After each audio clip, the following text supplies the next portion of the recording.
यहाँ पर उपस्थित सभी श्रेष्ठ साहित्यकारों को मेरा प्रणाम। जन्म के साथ हमें बहुत सारे प्यारे रिश्ते मिल जाते हैं। चाचा, बुआ, मौसी, दादा, दादी, उन सभी में एक और प्यारा सा रिश्ता है भाई और बहन का। जहाँ अगर बहन बड़ी हो तो वो अपने भाई के लिए माँ जैसा भूमिका निभाती है, और अगर भाई बड़ा हो तो पिता जैसा। खट्टी मीठी यादों के साथ जब ये रिश्ता समय परिस्थितियों के चलते कुछ अजनबी सा बन जाता है तो मन में एक खींच हमेशा रहती है। कुछ इसी स्थिति और कश्मकश को दर्शाती है मेरी कहानी रेशम की डोर। शाम का समय था, मैं कपड़े समेट रही थी, तभी मेरे बच्चे रोहन, राशि झगड़ते हुए आए। मम्मा, राशि ने मेरी पेंसिल तोड़ दी। राशि डांट के डर से पहले ही ड्रामा कर रही थी। ओहो रोहन, क्या हुआ? राशि तुम्हारी छोटी बहन है ना, उसे प्यार से समझा दो। हर छोटी छोटी बात पर झगड़ते रहते हो। मैं और मामा जी कभी ऐसे नहीं करते थे। आप लोग बात ही कहाँ करते हो जो लड़ोगे। रोहन की इस बात ने मुझे कुछ साल पीछे कर दिया। सुधीर, मेरा छोटा भाई, जो मुझसे 6 साल छोटा था, मैं उसका बहुत लाड करती थी, ध्यान रखती थी, उसकी हर डिमांड पूरी करती थी।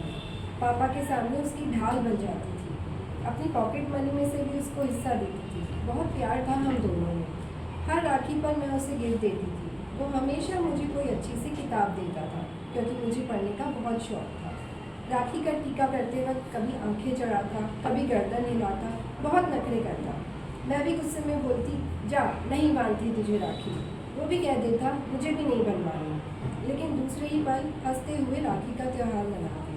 मुझे कहाँ पता था कि मजाक में कही गई राखी ना बांधने बनवाने की बात सच हो जाएगी। मैं 25 वर्ष की थी, मेरी शादी हो गई। बहुत रोया था सुधीर मेरे विदाई पर। 2-3 साल तक सब ठीक चल रहा था। फिर अचानक मेरी मम्मी का देहांत हो गया। मम्मी के जाने के बाद मैं बहुत बार पीहर गई ताकि सुधीर को परेशानी न हो। उसके एग्ज़ाम के वक्त भी उसके साथ रही। ऐसे ही वक्त बीत गया। सुधीर इंजीनियर बन गया, उसकी नौकरी भी लग गई। फिर अचानक कुछ ही दिन में पापा भी चल बसे। मैंने सुधीर के लिए अच्छी सी लड़की देखकर उसकी शादी करवा दी। हर संभव कोशिश की कि कहीं उसकी शादी में कोई कमी न रह जाए। पापा ने शादी के समय मुझे एक प्लॉट गिफ्ट किया था। उसे बेचकर थोड़ी अपनी जमा पूंजी, थोड़ी सुधीर की जमा पूंजी, माँ के गहनों का उपयोग करके मैंने शादी का सारा खर्चा किया। हालांकि पापा के सारे इन्वेस्टमेंट के पेपर मेरे पास ही थे, लेकिन मैंने उनमें से कुछ नहीं लिया। सब काम अच्छे से हो गया। 2-3 महीने तक सब अच्छा चला। उसका फ़ोन आता, हम लोग बात करते और मैं भी लगा लेती, लेकिन उसकी बात में कुछ रूखापन था। धीरे धीरे उसके फ़ोन भी आने बंद हो गए। मैंने भी कोशिश नहीं की, लेकिन मन में खटकता रहा कि ऐसी क्या बात हो गई जो हमारे बीच ये अनचाही चुप्पी और दूरियां आ गई। अब जन्मदिन और एनिवर्सरी पर ही फ़ोन होता, वो भी सिर्फ एक फॉर्मेलिटी मात्र। अगले महीने मौसी जी के बेटे की शादी थी। सुधीर भी आने वाला था। मैंने सोचा कान पकड़ के उसे पूछूंगी कि ऐसा क्या हो गया, इतना क्या बिजी हो गया कि दीदी का ख्याल भी नहीं।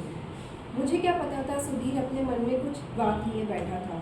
शादी में पहुंचे, सुधीर मिला, लेकिन उसके व्यवहार में मुझसे मिलने की खुशी ही नहीं थी। मैं तुरंत वहाँ से उदास मन से चली आई। पीछे से मौसी जी आई, पूछी क्या बात है। मैंने उनको सुधीर के व्यवहार के बारे में बताया। मौसी जी बोली, ये तो होना ही था।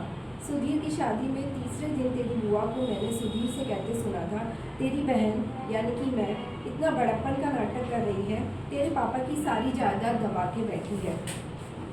ओह, तो सुधीर को यह बात खटक रही थी।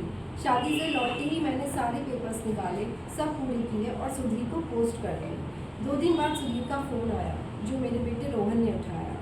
बोला कि मम्मा को बोल देना पेपर मिल गए। मुझसे बात भी नहीं की। इस बात से मैं लगभग टूट गई, लेकिन मन को समझा के गृहस्थी में लग गई। हर साल राखी पोस्ट कर देती हूँ। सुधीर की तरफ से भी 5000 रुपये बैंक में आ जाते हैं राखी के गिफ्ट के नाम पर। कुछ सालों तक यही सिलसिला चलता रहा। फिर अचानक एक दिन रश्मि, सुधीर की पत्नी का फ़ोन आया। बहुत घबराते रोते हुए बोली, दीदी इनको हार्ट अटैक आया है, बाईपास सर्जरी करनी है, लेकिन ये जिद कर रहे हैं कि आपको देखे बिना ऑपरेशन नहीं करवाएंगे, आप प्लीज़ जल्दी आ जाओ। मैं खड़ी सी रह गई। इतनी कम उम्र में हार्ट अटैक, हे भगवान, रक्षा करना मेरे सुधीर की। भागी भागी मैं सुधीर के पास पहुंची। जैसे ही उसके पास गई, हाथ जोड़ के कुछ बोलना चाह रहा था। मैंने बड़ी मुश्किल से खुद को संभालते हुए कहा, बातें बाद में करेंगे, अभी तू डॉक्टर जैसा कहता है वैसा कर, मैं यहीं हूँ तेरे पास। फिर अपनी कलाई की तरफ इशारा किया तो रश्मि बोली, दीदी आपको राखी बांधने को बोल रहे हैं। मैंने उधर उधर देखा तो रश्मि हॉस्पिटल के मंदिर से मौली और कुमकुम ले आई। मैंने सुधीर को टीका किया और मौली बांधी। उसके चेहरे पर एक मुस्कान आ गई। सुधीर को सर्जरी के लिए ले गए। रश्मि ने बताया कि जब आपने इन्वेस्टमेंट के पेपर भेजे तो इन्हें बहुत दुख हुआ कि आप जैसी दीदी पर इन्होंने शक किया। मैंने इन्हें बहुत समझाया कि आप दीदी से बात करिए, लेकिन आपने आत्मज्ञानी के चलते न कभी इन्होंने बात करी न मुझे करने दी। मेरे आंसू रुकने का नाम नहीं ले रहे थे। सुधीर की सर्जरी अच्छे से हो गई।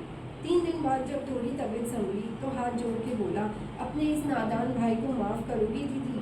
पागल, बहुत सताया है तूने, अब घर चल, मैं भी बदला लूँगी। दोनों मुस्कुरा दिए और मुझे मेरा प्यारा भाई वापस मिल गया।